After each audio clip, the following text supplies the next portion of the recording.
तो कैसे हैं दोस्तों। इस वीडियो में हम क्योटो सम्मेलन के बारे में समझते हैं, कब आया और फिर जो है क्यों इम्पोर्टेंट है और फिर कौन कौन सी गैसें क्योटो प्रोटोकॉल के लिए जो है इम्पोर्टेंट हैं, हमें लर्न करनी है। तो इसके बारे में पूरा डिटेल में आपको इस वीडियो में बताने वाले हैं, तो वीडियो के अंत तक जरूर बने रहेंगे।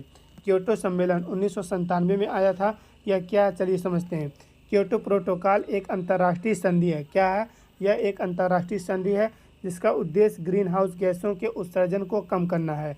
यह 1997 में जापान के क्योटो शहर में अपनाया गया था और 2005 में यह लागू हुआ। इसका मुख्य उद्देश्य जलवायु परिवर्तन पर संयुक्त राष्ट्र फ्रेमवर्क कन्वेंशन UNFCCC के लक्ष्यों को प्राप्त करना है, जिसका लक्ष्य वैश्विक तापमान में वृद्धि को कम करना है। ठीक है ना, इसको याद कर लेंगे। 1997 में आया था, 2005 में जो है लागू हुआ और ये जो है जो UNFCCC के लक्ष्य हैं उनको प्राप्त करना है, यानी तापमान में वृद्धि को कम करना है। ठीक है ना, चलिए आगे देखते हैं। अब यहाँ से ये लाइन बहुत ही इंपॉर्टेंट है आप सभी के लिए। इस सम्मेलन में ग्रीन हाउस प्रभाव के लिए 6 गैसों को दोषी माना गया है। 6 गैस कौन कौन से हैं? Carbon dioxide, methane, nitrous oxide, hydrofluorocarbon, सल्फ्यूरोकार्बन एवं सल्फर हेक्साफ्लोराइड को जिम्मेदार माना गया। समझौते के अनुसार यूरोपीय संघ ग्रीन हाउस गैसों के उत्सर्जन में 8% कमी करेगा, अमेरिका 7% है और जापान 6% की कटौती करेगा। ठीक है ना, चलिए अब आगे देखते हैं। क्योटो प्रोटोकॉल के कुछ मुख्य बिंदु हैं जो बहुत ही इम्पोर्टेंट है और एग्ज़ाम से बहुत ही ज़्यादा एग्ज़ाम में इससे क्वेश्चन बनते हैं। ठीक है ना, चलिए यहाँ से देखते हैं। ग्रीन हाउस गैस उत्सर्जन में कमी। प्रोटोकॉल विकसित देशों को अपनी ग्रीन हाउस गैसों के उत्सर्जन को कम करने के लिए बाध्यकारी लक्ष्य निर्धारित करता है। ठीक है, उसके बाद देखेंगे स्वच्छ विकास तंत्र। यह एक ऐसा तंत्र है जो विकसित देशों को विकासशील देशों में उत्सर्जन में कमी की परियोजनाओं में निवेश करके अपने उत्सर्जन लक्ष्यों को प्राप्त करने में मदद करता है। ठीक है, ये लाइन आप याद करेंगे। ठीक है ना, जैसे विकसित देश अपना विकास कर चुके हैं, विकासशील अभी नहीं कर पाए हैं, तो इनको 2010 तक मौका दिया गया था। ठीक है ना, और फिर जो है उत्सर्जन लक्ष्यों को प्राप्त करने के लिए। ठीक है ना, चलिए इनको यानी कुछ छूट दी गई थी, आप ऐसे समझ सकते हैं। चलिए अब आगे बढ़ते हैं, उत्सर्जन व्यापार को देख लेते हैं थोड़ा सा। प्रोटोकॉल देशों को एक दूसरे से उत्सर्जन अधिकार खरीदने और बेचने की अनुमति देता है। एक कार्ड के रूप में जो है आप प्रोटोकॉल जो है ये जो हैं उत्सर्जन अधिकार खरीद सकते हैं और बेच भी सकते हैं। मान लीजिए ज़्यादा यूज नहीं है तो आप अपना कार्ड बेच सकते हैं। ठीक है, दूसरे कंट्री को। चलिए और आपको बता दें, अनुदान और वित्तीय सहायता। विकसित देशों को विकासशील देशों को जलवायु परिवर्तन से निपटने में मदद के लिए वित्तीय और तकनीकी सहायता प्रदान करने का दायित्व भी है। आपको अगर और फुल क्लास लेना है तो आपको जो है लाइव क्लास में जाना है और प्लेलिस्ट वाले सेक्शन पे जा कर के आप पूरा क्लास दे सकते हैं। ठीक है ना, चलिए ये जो है क्योटो प्रोटोकॉल का महत्व है, देखेंगे सभी लोग। जलवायु परिवर्तन से निपटने का पहला कदम। Kyoto protocol greenhouse gas उत्सर्जन को कम करने के लिए पहला व्यापक अंतर्राष्ट्रीय समझौता था। ठीक है, यहाँ से वैश्विक सहयोग देख लेंगे थोड़ा सा।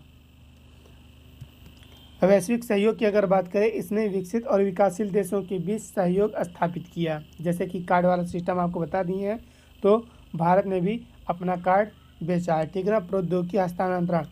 इसने विकासशील देशों में नवीकरणीय ऊर्जा और अन्य ग्रीन प्रौद्योगिकी के लिए विकास और उपयोग को बढ़ावा दिया। अब उदाहरण देख लेते हैं। क्योटो प्रोटोकॉल ने बाद के अंतर्राष्ट्रीय जलवायु समझौतों के लिए एक मार्ग प्रशस्त किया, जैसा कि पेरिस समझौता। ग्रीन हाउस गैसें वे गैसें होती हैं जो पृथ्वी के वायुमंडल में गर्मी को रोकती हैं, जिससे पृथ्वी का तापमान बढ़ता है। मुख्य ग्रीन हाउस गैसें कार्बन डाइऑक्साइड और मीथेन, नाइट्रस ऑक्साइड और जलवाष्प हैं। ठीक है ना, ग्रीन हाउस गैसों के उदाहरण हैं यहाँ पर आप देख लेंगे। Carbon dioxide, methane, nitrous oxide. चलिए कार्बन डाइऑक्साइड को देख लेते हैं। यह सबसे अधिक प्रचलित ग्रीन हाउस गैस है जो जीवाश्म ईंधन के जलने से, वनों की कटाई और वनों की जलाई और फिर जो है उद्योग से निकलते हैं। ठीक है ना, मीथेन की अगर बात करें तो यह जो है प्राकृतिक गैस है और पशुधन, धान के खेतों से, कचड़े से, गीले ज़मीन से निकलते हैं। ठीक है, और नाइट्रस ऑक्साइड की अगर बात करें, तो यह शक्तिशाली ग्रीन हाउस गैस है जो कृषि गतिविधियों और औद्योगिक प्रक्रियाओं से उत्पन्न होता है। जल वाष्प तो आप समझते होंगे, इसको भी देख लेते हैं। जल वाष्प की अगर बात करें, यह भी एक ग्रीन हाउस गैस है जो पृथ्वी की सतह से वाष्पीकरण के माध्यम से उत्पन्न होती है। पानी जब गर्म होता है तो जलवाष्प बनकर के ऊपर उठता है, वही जलवाष्प है। हाइड्रोफ्लोरोकार्बन, हाइड्रोक्लोरोफ्लोरोकार्बन HCFC, ठीक है ना। परफ्लोरोकार्बन PFCS, यह सिंथेटिक गैसें हैं जो रेफ्रिजरेटर, एरोसोल और अन्य औद्योगिक प्रक्रियाओं में उपयोग होती हैं, ठीक है ना। और यहाँ से कुछ इंपॉर्टेंट क्वेश्चन आप सभी के लिए लेकर के आए हैं ताकि आपका जो क्वेश्चन है वो अच्छे से हो सके, ठीक है ना। तो इसको सभी लोग ध्यान से पढ़ेंगे पहले, उसके बाद हम आगे बढ़ेंगे।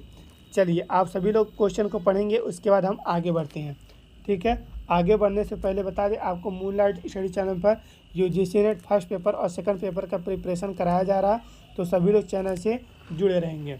तो चलिए यहाँ पर देखेंगे, क्वेश्चन नंबर फर्स्ट आप सभी के सामने है। क्वेश्चन नंबर फर्स्ट क्या कह रहा है, देखेंगे। यूरोपीय संघ, यूरोपीय यूनियन के देशों के राष्ट्रीय स्तर पर निर्धारित योगदानों का उद्देश्य है कि 2030 तक 1990 के स्तरों के संदर्भ में हरित गृह गैसों के उत्सर्जन में कितना % कमी करना है, ठीक है ना। बताएंगे सभी लोग बताएंगे ABCD में से कौन सा ऑप्शन आपका करेक्ट होगा, ठीक है। सभी लोग बताएंगे। आपको बता दें कि इसका जो ऑप्शन होगा B करेक्ट होगा 40%, ठीक है ना। 40% कम करना है, ठीक है ना।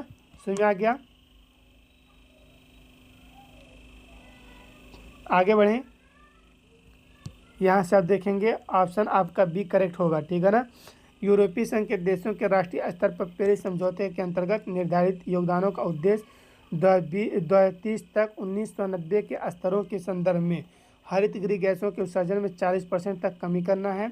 दिसंबर 2020 में यूरोपीय संघ ने देशों ने राष्ट्रीय स्तर पर निर्धारित योगदान लक्ष्य को 1990 के स्तर से 2030 तक के उत्सर्जन में सुधार कर कम से कम 55% कम कर दिया है, ठीक है ना। चलिए, क्वेश्चन नंबर 2 आप सभी के सामने है। क्लीन डेवलपमेंट मैकेनिज्म निम्नलिखित में से किस अंतर्राष्ट्रीय समझौते में पहली बार प्रारंभ किया गया? Montreal protocol, Kyoto protocol, Rio summit, Paris agreement. इसका जो ऑप्शन होगा बताएंगे सभी लोग। ऑप्शन इसका क्योटो प्रोटोकॉल होगा, ठीक है ना। ऑप्शन आपका B करेक्ट होगा, क्योटो प्रोटोकॉल। सभी लोग इसको ध्यान से पढ़ लेंगे। चलिए, क्वेश्चन नंबर 3 की तरफ हम चलते हैं और सभी क्वेश्चन ध्यान से देखेंगे तो सभी क्वेश्चन आपके PYQ ही हैं। क्योटो प्रोटोकॉल के अंतर्गत दूसरी प्रतिबद्धता अवधि में 1990 के स्तर तक कम से कम कितने % हरित गृह गैसों की कटौती की जाएगी? 10%, 12%, 15%, 18%। तो इसका जो ऑप्शन होगा 18%, ठीक है ना। आपका ऑप्शन D करेक्ट होगा, 18%, ठीक है। आगे बढ़ेंगे, यहाँ से चौथा क्वेश्चन आप सभी के सामने है। क्योटो प्रोटोकॉल किससे संबंधित है? ओजोन अपक्षय, जलवायु परिवर्तन, खतरनाक अपशिष्ट, नाभिकीय ऊर्जा, ठीक है ना। ग्रीन हाउस गैस क्या करती हैं? जलवायु परिवर्तन करती हैं, तो ऑप्शन आपका ये करेक्ट हो जाएगा, जलवायु परिवर्तन, ठीक है ना। चलिए, आपको जो क्वेश्चन नंबर 5 से आपका होमवर्क है 5, 6, 7, 8 जितने भी क्वेश्चन है आपका होमवर्क है, तो सभी लोग कमेंट में ऑप्शन बताएंगे। क्वेश्चन पढ़ लेते हैं। क्वेश्चन नंबर 5 क्या कह रहे हैं? निम्नलिखित में से कौन सा समूह ग्रीन हाउस प्रभाव में योगदान देते हैं? Ammonia and ozone, carbon monoxide and sulphur dioxide, carbon टल्फ्यूराइड and nitrous oxide, carbon dioxide and methane. 5 और 6 निम्नलिखित में से किस हरित गृह गैस की ग्लोबल वार्मिंग पोटेंशियल सर्वाधिक है? ABCD में से बताएंगे कौन सा ऑप्शन आपका करेक्ट होगा, ठीक है। 7 नंबर क्वेश्चन देख लेंगे सभी लोग। वायुमंडल में ओजोन पाए जाने वाले क्षेत्र हैं ट्रोपोस्फीयर, मेसोस्फीयर, स्ट्रेटोस्फीयर, थर्मोस्फीयर, ठीक है। आप सभी को बता दें, मूनलाइट स्टडी चैनल पर आप सभी के लिए UGC का प्रिपरेशन 2025 जून का कराया जा रहा है, तो सभी लोग चैनल से जुड़े रहेंगे। ज्योग्राफी का क्लास 5:30 बजे से और फर्स्ट पेपर का क्लास 6:30 बजे से आपको मूनलाइट स्टडी यूट्यूब चैनल पर प्रोवाइड किया जा रहा है, तो सभी लोग चैनल से जुड़े रहेंगे। एक एक टॉपिक लेकर के आ रहे हैं, तो ये लोग आप सभी लोग ध्यान देंगे और आपको ध्यान देना ये है कि प्लेलिस्ट अलग अलग है, ठीक है ना। प्लेलिस्ट में जा कर के जो है आप देख लेंगे क्लास को। फर्स्ट पेपर का अलग है, सेकंड पेपर का अलग है, यूनिट वाइज अलग है, ठीक है ना। समझ में आ गया? तो चैनल को सब्सक्राइब कर दीजिए और बेल आइकन को प्रेस कर दीजिए, और टेलीग्राम चैनल, व्हाट्सएप चैनल से सभी लोग जुड़ जाएंगे। Thank you.